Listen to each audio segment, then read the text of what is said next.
இந்த எபிசோட நாம இயக்குனர் சிதம்பரம் இயக்கத்தில் இருந்திருக்கிற பாலன் படத்தை பற்றி பார்க்க போகிறோம். இந்த படத்தோட கதை பற்றி பார்த்தோம்னா, சிறையில் இருந்து தனது மகன் ஆதிசேஷனுடன் வெளியே வரும் பர்சனா கிடைத்த வேலையை செய்து வாழ்க்கையை ஓட்டுறாங்க. தாங்கள் யார் என்ற உண்மையை யாருக்கும் சொல்லாமல் தங்களது அடையாளங்களை மறைத்துக்கொண்டு ஒவ்வொரு வேலையாக செய்து இடம் மாறியே சென்று கொண்டிருக்காங்க. செல்லும் இடமெல்லாம் பிரச்சனைகள் அவர்களை துரத்த ஒவ்வொரு இடமாக குடிபெயர்ந்து போகிறாங்க. அந்த வகையில் பர்சனாவுக்கு வயதான ஒரு மூதாட்டியை கவனித்துக் கொள்ளும் வேலை அமையுது. அந்த வீட்டிலேயே தங்கி வாழ்ந்து வரும் பர்சனா தனது மகனையும் பள்ளிக்கு அனுப்பி படிக்க வைக்கிறாங்க. அந்த வீட்டிலும் அவருக்கு பிரச்சனைகள் வெடிக்குது. ஒரு கட்டத்தில் அந்த மூதாட்டியும் இறந்து போகிறாங்க. உண்மையிலேயே பர்சனா யார், தனது அடையாளங்களை மறைத்து அவர் வாழ வேண்டிய அவசியம் என்ன, அவரை தொடர்ந்து பிரச்சனைகள் துரத்துவது ஏன், இதாங்க அந்த படத்தோட மீதி கதை. அடுத்த நடிப்பால் படம் முழுவதும் கவனிக்க வைக்கிறாங்க பர்சனா.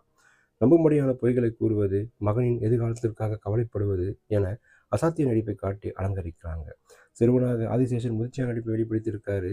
அவரது முகபாவனைகள் பேசாமலேயே வசனங்களை பேச வைக்குது. சீனான், ஜீன்பால் லால், கிரிஷ் ஷேடி என நடித்த அத்தனை பேரும் யதார்த்தமான நடிப்பை வாரி வழங்கியிருக்காங்க. சைஜு காலித் ஒளிப்பதிவும் சுஷின் ஷியாம் இசையும் படத்துடன் நம்மை பயணிக்க வைக்குது. யதார்த்தமான அடுத்த இந்த காட்சிகள் படத்துக்கு பலம் சொல்லலாம். இரண்டாம் பாதையில் சில காட்சிகள் பொறுமையை சோதிக்குது. யாருமே யோசிக்காத கதைக்களத்தில் யோசிக்க முடியாத காட்சிகளை அடக்கி மீண்டும் ஒரு முறை தனது முத்திரை பதித்திருக்காரு இயக்குனர்.